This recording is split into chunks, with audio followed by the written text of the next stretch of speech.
Hello दोस्तों, welcome back to for study power channel. अभी हम लोग देखने वाले हैं class 12th computer science important question जो आपकी एग्ज़ाम के लिए बहुत ही ज़्यादा इंपॉर्टेंट है और यहाँ से आपके एग्ज़ाम में 60 to 70% जो है प्रश्न आपके मिलेंगे। ठीक है, तो आप लोग शुरू से अंत तक जरूर देखिएगा इस वीडियो को, ताकि आप लोग कोई भी जो क्वेश्चन है वो मिस ना कर पाएँ। ठीक है, तो चलिए शुरू करते हैं। पहला जो आपका क्वेश्चन आ जाता है, किस प्रोग्राम में गलतियों को दूर करने के लिए किस तकनीक का प्रयोग किया जाता है। ठीक है, 4 ऑप्शन है यहाँ पे, तो आपका सही आंसर हो जाएगा एक्सेप्शन हैंडलिंग। ठीक है, ऑप्शन नंबर डी में आपका सही आंसर है। जो प्रोग्राम में गलती होते हैं उसको ठीक करने के लिए किया जाता है इसका उपयोग। ठीक है, तो चलिए नेक्स्ट प्रश्न की ओर बढ़ते हैं हम लोग। नेक्स्ट प्रश्न आपका यहाँ पे, एक्सेप्शन कितने प्रकार के होते हैं। तो आपका 4 ऑप्शन है, 3 होते हैं, 4, 2 या 5 होते हैं। तो आपका सही आंसर हो जाएगा एक्सेप्शन 2 प्रकार के होते हैं। ठीक है, पहला होता है आपका सिंक्रोनस और दूसरा होता है असिंक्रोनस। ठीक है, देखिए नेक्स्ट प्रश्न आपके लिए आ जाता है यहाँ पे, एक्सेप्शन हैंडलिंग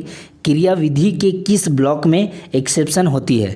4 ऑप्शन है, इसमें से सही ऑप्शन हो जाएगा ऑप्शन नंबर ए ट्राई। ठीक है, नेक्स्ट प्रश्न देखिए आपका आ जाता है, विभिन्न प्रकार के परस्पर संबंधित डेटा आइटमों का समूह क्या कहलाता है। पहला ऑप्शन है पॉइंटर एक्सेप्शन, तीसरा ऑप्शन आपका जाता है फंक्शन, लास्ट ऑप्शन है स्ट्रक्चर। तो आपका सही आंसर है स्ट्रक्चर, ऑप्शन नंबर डी। ठीक है, आपका अगला प्रश्न है, स्ट्रक्चर से डेटा लेने के लिए कौन सा उदाहरण सही है। ठीक है, तो आपका सही आंसर क्या हो जाएगा, a=stu.name सेमीकोलन, आपका ऑप्शन नंबर डी सही आंसर हो जाएगा। ठीक है, अगला प्रश्न आपका आ जाता है यहाँ पे, निम्न पॉइंटर पर दिए गए कमेंट में से कौन सा सही है। ठीक है, तो आपका यहाँ पे int extract ptr comma p semicolon दिया हुआ है, तो इसमें आपको पॉइंटर को खोजना है। तो आपका ptr जो है ये इंटीजर टाइप का पॉइंटर है। ठीक है, तो ये आपका सही आंसर हो जाएगा ऑप्शन नंबर ए। ठीक है, नेक्स्ट प्रश्न आपका आ जाता है यहाँ पे, क्लास किस प्रोग्रामिंग सिद्धांत का केंद्र बिंदु होता है। तो आपका सही आंसर क्या हो जाएगा, सही आंसर है ऑब्जेक्ट ओरिएंटेड। ठीक है, ऑप्शन नंबर ए आपका सही आंसर है। नेक्स्ट प्रश्न आपका आ जाता है यहाँ पे, निम्न में से कौन सा कथन असत्य है। तो आपका पहला ऑप्शन है C++ क्लास में डेटा आइटम तथा फंक्शन होते हैं। C++ क्लास में मात्र फंक्शन होते हैं। एक क्लास में अनेक ऑब्जेक्ट डिक्लेयर किए जाते हैं। का ऑब्जेक्ट का प्रारूप क्लास की भांति होता है। तो आपका ऑप्शन नंबर बी जो है वो सही आंसर हो जाएगा। बी असत्य है, क्योंकि C++ क्लास फंक्शन के साथ साथ डेटा आइटम भी रखता है। ठीक है, तो आपका सही आंसर क्या हो जाएगा, ऑप्शन नंबर बी। ठीक है, नेक्स्ट प्रश्न देखिए आपका यहाँ पे आ जाता है, सदस्य फंक्शन को कितने प्रकार में परिभाषित किया जा सकता है। तो आपका सही आंसर क्या हो जाएगा, यहाँ पे 4 ऑप्शन में से आपका सही आंसर हो जाएगा ऑप्शन नंबर सी, क्योंकि इसमें सदस्य फंक्शन जो होते हैं 2 प्रकार के होते हैं, जिसे हम लोग परिभाषित करते हैं क्लास बॉडी के अंदर और क्लास बॉडी के बाहर। ठीक है, तो आपका 2 पॉइंट यहाँ पे आ जाता है। ठीक है, तो ये इसलिए ऑप्शन नंबर सी आपका सही आंसर हो जाएगा। ठीक है, नेक्स्ट प्रश्न देखिए, फंक्शन को क्लास के बाहर परिभाषित करने के लिए किस चिन्ह का प्रयोग किया जाता है। ऑप्शन नंबर डी आपका सही आंसर हो जाएगा। नेक्स्ट प्रश्न आपका आ जाता है, क्लास में प्रयुक्त एक्सेस स्पेसिफायर कितने प्रकार के होते हैं। 3 प्रकार के, 2 प्रकार के, 4 प्रकार के और आपका 5 प्रकार के। तो आपका सही आंसर होना चाहिए option number A, access specifier 3 प्रकार के होते हैं, प्राइवेट, प्रोटेक्टेड और पब्लिक। ठीक है, तो आपका सही आंसर ऑप्शन नंबर ए। नेक्स्ट प्रश्न आपका आ जाता है यहाँ पे, किस क्लास का डेटा आइटम व फंक्शन को अन्य क्लास द्वारा एक्सेस किया जा सकता है। ठीक है, तो आपका सही आंसर होना चाहिए ऑप्शन नंबर ए, पब्लिक। ठीक है, तो आपका सही आंसर ए हो गया। नेक्स्ट प्रश्न आपका आ जाता है, निम्न में से ऑब्जेक्ट को परिभाषित करने का प्रारूप कौन सा है। 4 ऑप्शन है यहाँ पे, इसका सही जो आंसर हो जाएगा ऑप्शन नंबर बी। ठीक है, class name object name semicolon, ये आपका सही आंसर हो जाएगा। नेक्स्ट प्रश्न आपका आ जाता है, प्रोग्राम में क्या ऑब्जेक्ट के निर्माण के समय स्वतः ही क्रियान्वित हो जाता है।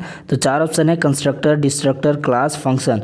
तो आपका सही आंसर हो जाएगा कंस्ट्रक्टर। ठीक है, ऑप्शन नंबर ए आपका सही आंसर है। अगला प्रश्न देखिए आप लोग का यहाँ पे अगला प्रश्न आ जाता है, C++ में कंस्ट्रक्टर्स कितने प्रकार के होते हैं। तो इसका आप सही आंसर हो जाएगा ऑप्शन नंबर बी, 3 प्रकार के होते हैं। देखिए कौन कौन से होते हैं। C++ में 3 प्रकार के कंस्ट्रक्टर्स होते हैं, डिफ़ॉल्ट होते हैं, पैरामीटराइज्ड होते हैं और कॉपी होते हैं। ठीक है, तो आपका सही आंसर जो हो जाएगा ऑप्शन नंबर बी। ठीक है, देखिए नेक्स्ट प्रश्न आपका आ जाता है यहाँ पे, कॉपी कंस्ट्रक्टर्स का प्रारूप क्या है। ठीक है, यहाँ पे प्रारूप क्या होगा कॉपी कंस्ट्रक्टर का, तो ऑप्शन नंबर ये आपका सही आंसर हो जाएगा, class name object 2 = object 1 semicolon, ठीक है। तो आपका ऑप्शन नंबर ए आपका सही आंसर हो जाएगा। नेक्स्ट प्रश्न आपके लिए यहाँ पे आ जाता है, ये आपका उपरोक्त प्रारूप है, क्या है ये? कॉपी कंस्ट्रक्टर है, पैरामीटराइज्ड कंस्ट्रक्टर है, डिफ़ॉल्ट कंस्ट्रक्टर है या फिर डिस्ट्रक्टर है, ठीक है। तो ऑप्शन जो हो जाएगा आपका डिफ़ॉल्ट कंस्ट्रक्टर, ठीक है। ऑप्शन नंबर सी सही आंसर हो जाएगा, ठीक है। अगला प्रश्न आपका आ जाता है यहाँ पे, आर्ग्यूमेंट वाले कंस्ट्रक्टर को क्या कहा जाता है? तो वो कहलाता है आपका पैरामीटराइज्ड कंस्ट्रक्टर, ठीक है। तो ऑप्शन में आपका लिखा होगा option number D, parameterised constructor. Option number D आपका सही आंसर हो जाएगा। अगला प्रश्न देखिए, इनहेरिटेंस का प्रयोग कर नवनिर्मित क्लास को क्या कहते हैं? 4 ऑप्शन आपके दिए हुए हैं, तो इसका सही आंसर है option number D, derived class, ठीक है। ऑप्शन नंबर सी आपका सही आंसर हो जाएगा। नेक्स्ट प्रश्न आपके लिए आ जाता है, विजिबिलिटी मोड कितने प्रकार के होते हैं? ठीक है, विजिबिलिटी मोड आपके 3 प्रकार के होते हैं, पब्लिक, प्रोटेक्टेड तथा प्राइवेट, ठीक है। ऑप्शन नंबर बी आपका सही आंसर हो जाएगा। अगला प्रश्न आपके लिए आ जाता है यहाँ पे, किसी कोड की विजिबिलिटी को किसके द्वारा प्राप्त किया जा सकता है? ठीक है, तो 4 ऑप्शन है, इसमें से आपका जो सही आंसर हो जाएगा इनहेरिटेंस द्वारा, ठीक है। ऑप्शन नंबर सी आपका सही आंसर हो जाएगा।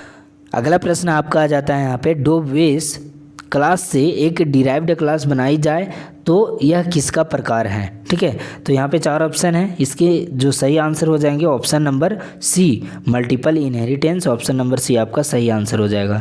नेक्स्ट प्रश्न आपका आ जाता है, निम्नलिखित में से कौन सा इनहेरिटेंस का प्रकार नहीं है?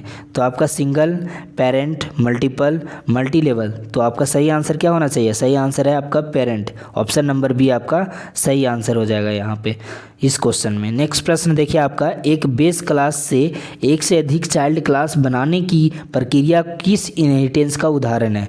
यहाँ पे hierarchical, multiple, multi level, hybrid. आपका सही आंसर हो जाएगा हायरार्किकल, ठीक है। ऑप्शन नंबर ए आपका सही आंसर है।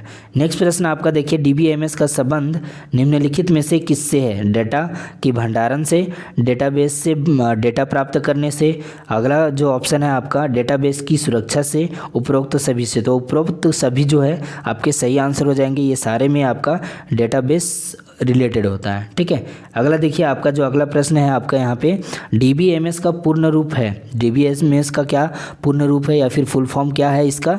तो डेटाबेस मैनेजमेंट सिस्टम इसका फुल फॉर्म होता है। ऑप्शन नंबर ए आपका सही आंसर हो जाएगा। अगला प्रश्न आपके लिए आ जाता है यहाँ पे, निम्नलिखित में से कौन सा डेटाबेस मैनेजमेंट सिस्टम का उदाहरण नहीं है? 4 ऑप्शन है यहाँ पे, MS Word, Oracle, Sybase, MS Access. तो आपका एमएस वर्ड जो है वो एक एप्लीकेशन सॉफ्टवेयर है, तो आपका जो ए है सही आंसर हो जाएगा यहाँ पे। ये नहीं है आपका कौन सा डेटाबेस मैनेजमेंट सिस्टम, ठीक है। देखिए नेक्स्ट प्रश्न आपका आ जाता है, एक टेबल में कितनी प्राइमरी की हो सकती है? यहाँ पे आपका सही आंसर हो जाएगा ऑप्शन नंबर सी, एक प्राइमरी की हो सकती है, ठीक है। अगला देखिए आपका यहाँ पे आ जाता है, रिलेशनल डेटाबेस में डेटा किस फॉर्म में स्टोर रहता है?